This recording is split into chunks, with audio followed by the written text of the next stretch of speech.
Hello everyone, आज की इस वीडियो में लोग पाइथन में इस पैटर्न को प्रिंट करना सीखने वाले हैं। तो चलिए वीडियो को स्टार्ट करते हैं और समझते हैं कि आखिर हम लोग इस पैटर्न को पाइथन में कैसे प्रिंट कर सकते हैं। राइट, तो जरा आप इस पैटर्न को जरा ध्यान से देखो।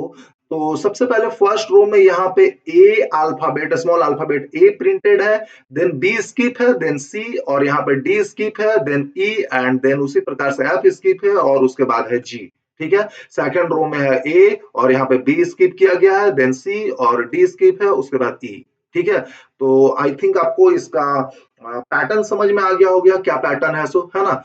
और उसके बाद थर्ड रो में ए सी और फोर्थ रो में है ए। राइट, तो इस पैटर्न को हम लोग प्रिंट करेंगे इसके आस्काई वैल्यू से।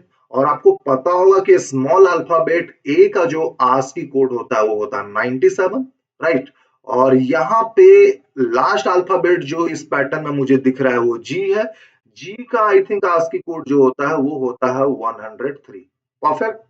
चलिए, तो बिना टाइम वेस्ट किए हम लोग सीधा आते हैं पाइथन आइडियली में और देखते हैं कि इससे क्या सिंपल सा लॉजिक हो सकता है। राइट, तो सबसे पहले मैं मेन फॉर लूप डिफाइन करूंगा।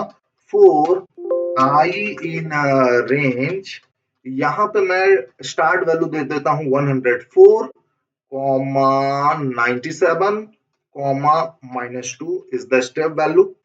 I will explain you this code, don't worry. For j in a range, यहाँ पे क्या कर देना है 97, कॉमा आई, कॉमा और स्टेप वैल्यू कर देता हूँ +2। परफेक्ट।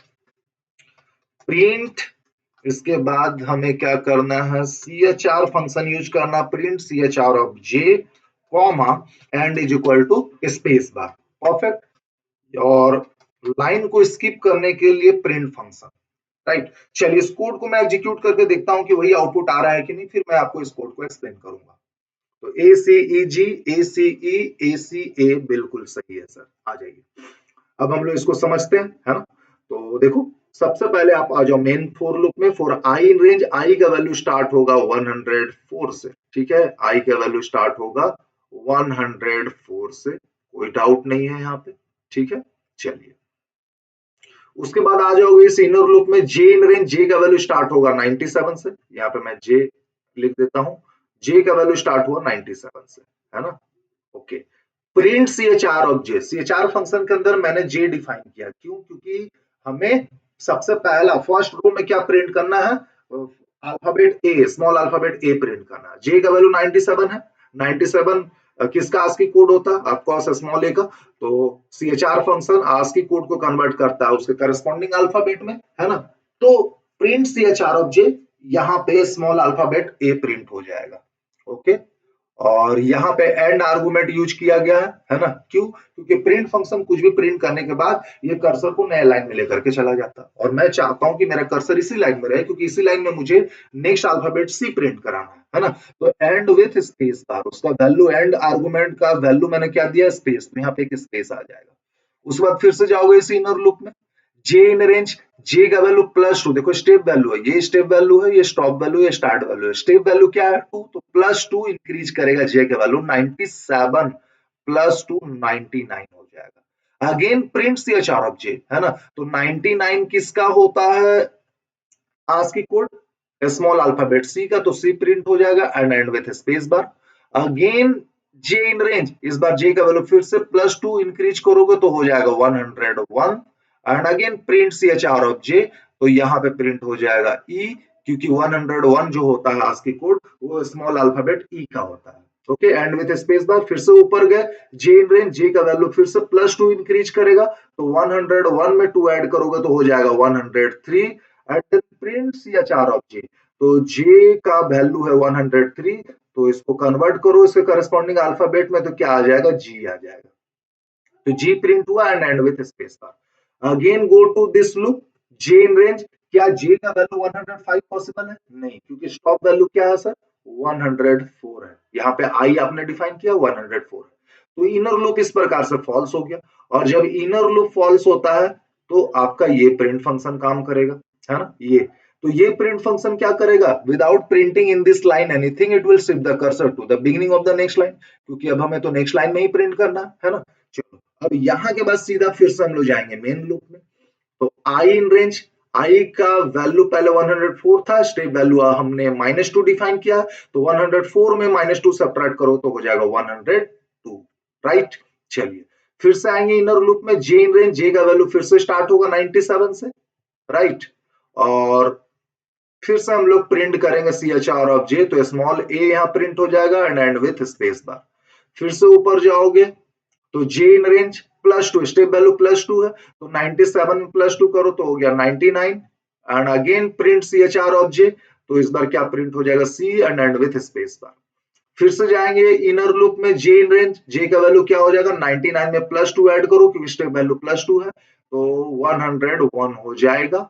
और again print CHR of J, तो 101 किसका ASCII कोड होता है, स्मॉल अल्फाबेट ई का, तो स्मॉल अल्फाबेट ई प्रिंट होगा and then end with space bar.